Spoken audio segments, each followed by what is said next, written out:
नमस्कार दोस्तों, मैं सुमित कुमार और आप देख रहे हैं नवजीवन 24 न्यूज। दोस्तों, आज हम पहुंच चुके हैं यहां पर ग्राम ताहरपुर सिमरुआ में जो अंबेडकर पार्क बना हुआ है। अंबेडकर पार्क में बाबा साहब डॉक्टर भीमराव अंबेडकर की 134वीं जयंती के उपलक्ष्य में यहां पर जो झांकियां द्वारा रैली महारैली निकाली गई। दोस्तों, उसके बीच में दोबारा से हम अंबेडकर पार्क में पहुंचे हुए हैं। दोस्तों, यहाँ पर कुछ युवा हैं जिनके अंदर बहुत ही ज्यादा जोश देखने को मिला हमारे बहुजन समाज के प्रति। और दोस्तों, उनके विचार सुनने की कोशिश करेंगे कि उनके विचार हमारे इस बहुजन समाज के लिए क्या विचार हैं, उनके जानकारी लेते हैं डॉक्टर बाबा साहब अंबेडकर के बारे में। जी नमस्कार। नमस्कार। क्या नाम है आपका? ओमकार, जाटप, नंगला खोकर। कहाँ? अच्छा, नगला खोकर रहते हैं आप? हाँ जी। अरे, ये आप झंडा लेकर के, बाबा साहब डॉक्टर भीमराव अम्बेडकर का झंडा लेकर के आप समाज के लिए क्या दिशा निर्देश देना चाहते हैं? हम ये दिशा निर्देश चाहते हैं, किसी भी देवी देवता ने हमारे लिए कुछ नहीं दिया है, जो भी दिया है बाबा साहब ने दिया है। आज उन्हों की देन है जो हमारे हाथ में ये झंडा है। कोई टाइम हमारा ऐसा था कि पीछे झाड़ू, हाथ में अगारी घड़ा होता था, नहीं हम कहीं थूक सकते थे, नहीं चप्पल पहन सकते, नहीं कोई कपड़ा पहन सकते थे, बहुत बेकार जिंदगी जी रहे थे। और आज बाबा साहब की देन है कि हम अपने आप के लिए बहुत गर्व करते हैं। बाबा साहब की मेहरबानी है। जय भीम, जय भारत। ये जो यहाँ आप आए हो, यहाँ से आपका गांव कितनी दूर है? यहाँ से मिनिमम 2-2.5 किलोमीटर पड़ेगा। आप आए हो तो आप क्या विचार लेकर के यहाँ ग्राम ताहरपुर सिमरुआ में पहुंचे हैं? ये सभी लोग ऐसा है कि मिलजुल कर जो भी हैं, जय मनुवादियों से अपना जब इकट्ठे रहेंगे, कोई भी चीज, अगर एक पुरानी कहावत है कि एक लकड़ी है उसे कोई भी तोड़ सकता है, और सिगरा गट्ठर इकट्ठा रहेगा तो उसे कोई तोड़ने वाला नहीं है। हम यही मैसेज देना चाहते हैं कि सब लोग जो भी जाटप भाई हैं हमारे क्षेत्र के, सब मिलजुल करें। ठीक है, अमर रहे। धन्यवाद। बहुत ही सुंदर विचार। दोस्तों, यहाँ और भी नौजवान युवा हैं, उनसे भी जानकारी लेंगे बाबा साहब डॉक्टर भीमराव अम्बेडकर की जो 134वीं जयंती मनाई जा रही है, उसके बारे में क्या कुछ उनकी प्रतिक्रिया है। जी नमस्कार। नमस्कार, जय भीम। क्या नाम है आपका? उमेश कुमार। कहाँ रहते हैं? तारपुर सिमरुआ। अच्छा, ये जो बाबा साहब की 134वीं जयंती मनाई जा रही है, इस पर आप क्या कहना चाहोगे? मैं इस पर यह कहना चाहूंगा कि जो हमारे डॉक्टर बी आर अम्बेडकर हैं, दलितों के मसीहा हैं, नारी के मुक्तिदाता हैं, जिन्होंने हमारे लिए एक ऐसा संविधान लिखा है। संविधान के बल पर आज हम बहुत कुछ हमें दिया है उन्होंने, जो कि एक हमारे लिए कुछ पुराने समय की बात है कि कुछ लोग 14 घंटे की मजदूरी करते थे। एक बोर्ड का अधिकार दिया, 14 घंटे की मजदूरी को घटाकर लगभग 8 घंटे की मजदूरी दे रखी है।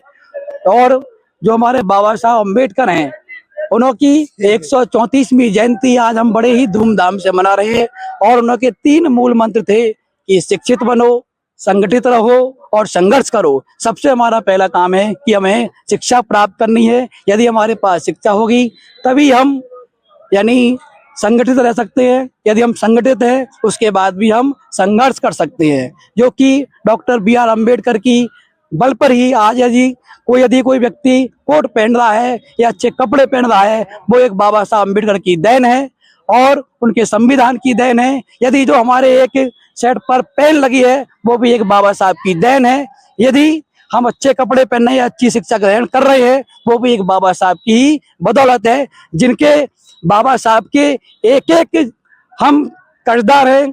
उनके कर्ज के लिए हम कभी भी जीवन भर अदा नहीं कर सकते, क्योंकि बाबा साहब ने हमारे लिए 4-4 बच्चों की कुर्बानी दी थी, जब जाके हमें एक विशाल संविधान लिखकर तैयार किया था, जो कि 26 जनवरी 1950 के लिए लागू हो गया था, जो कि हर वर्ष हमारे गणतंत्र दिवस के रूप में मनाया जाता है। और जो हमारी अम्बेडकर जयंती है, उसके लिए आज गांव में नहीं बल्कि हर बड़े बड़े शहरों में और बड़े बड़े जो भी शहर हैं विदेशों में बड़े धूमधाम से मनाई जाती है। लगभग 192 देशों में लगभग ये डॉक्टर बी आर अम्बेडकर की जयंती दुनिया की सबसे बड़ी जयंती है, जो कि हमारे पूरे विदेशों तक में मनाई जाती है। जय भीम, जय भारत, जय संविधान, नमो बुद्धाय।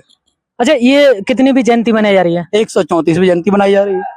अच्छा, आप इस रैली का हिस्सा रहे हैं, क्या आपको कैसी व्यवस्थाएं देखने को मिली और कितना महापुरुषों में और बहुजन समाज के लोगों में कितना जोश देखने को मिला? हमारे लिए जो आज की जो भव्य रैली थी, उनमें हर छोटे से लेके बड़े युवा, बड़े बुजुर्ग, सभी में हमें एक बहुत ही बड़ा उत्साह देखने के लिए मिला। जो हमारे 5 गांव की रैली थी, उसमें जगह जगह पर कुछ लोगों ने मान सम्मान में हमें कुछ जलपान की व्यवस्था, कुछ खाने की व्यवस्था की थी, जिससे आज सभी लोग इस अम्बेडकर जयंती को मनाकर बहुत ही खुश नजर आ रहे हैं। ठीक है, धन्यवाद, बहुत सुंदर विचार। दोस्तों यहाँ और भी महापुरुष हैं और बहुजन समाज के जो महापुरुष हैं उनसे भी जानकारी लेंगे कि उनकी इस 134वीं जयंती के उपलक्ष्य में बाबा साहब के उनके क्या विचार हैं। जी नमस्कार। जी नमस्कार, जय भीम। क्या नाम है आपका? नाम लोकेश कुमार, कहाँ रहते हैं? तारपुर सिमरौआ। अच्छा, ये बाबा साहब की 134वीं जयंती बड़े धूमधाम से मनाई जा रही है, आप इस पर क्या कहना चाहोगे? देखो, मुझे बड़ा खुशी और उल्लास हुआ कि हमारे गांव में इतने भव्य स्वागत हुआ। और जहाँ कौन से गांव में? फाजिलपुर, कनेटा। आपका कौन सा गांव है? मेरा सिमरौआ है। सिमरौआ में जिस गली से भी हम गुजरे, बहुत भव्य स्वागत हुआ हमारे रैली का। हम यहाँ से चलकर फाजिलपुर गए थे, उसके बाद टांडा होते हुए हिंडोली, कनेटा, फिर सिमरौआ आए थे। अच्छा, आपको युवाओं में क्या जोश देखने को मिला? आपको क्या परिवर्तन देखने को मिला? युवाओं में एक अलग जागृति हुई है इस बाबा साहब को मनाने के लिए, बाबा साहब के विचारों पर चलने के लिए। उन्होंने जो पहला मंत्र दिया था, शिक्षित बनो, उससे हमारे गांव में काफी लोग शिक्षित हुए हैं और नौकरी भी प्राप्त कर चुके हैं। धीरे धीरे ये संख्या बढ़ती जाएगी और मैं कामना करता हूं कि ये संख्या हमेशा बढ़ती रहे। अच्छा, ये जो ग्राम तहारपुर सिमरुआ में जो भव्य रैली निकाली गई और यहाँ पर हमें युवाओं में जोश देखने को मिला, इसमें इस गांव में क्या हर वर्ष ये इसी तरीका से जयंती मनाई जा रही है या इसी वर्ष धूमधाम से मनाई? ये हमारा 2016 से हर साल मनाई जाती है जयंती और बड़े धूमधाम से मनाई जाती है। जैसे इस बार मनाई थी, ऐसे ही अगले साल को मनाई जाएगी और लगातार मनाई जाएगी। ठीक है, धन्यवाद, बहुत सुंदर विचार। दोस्तों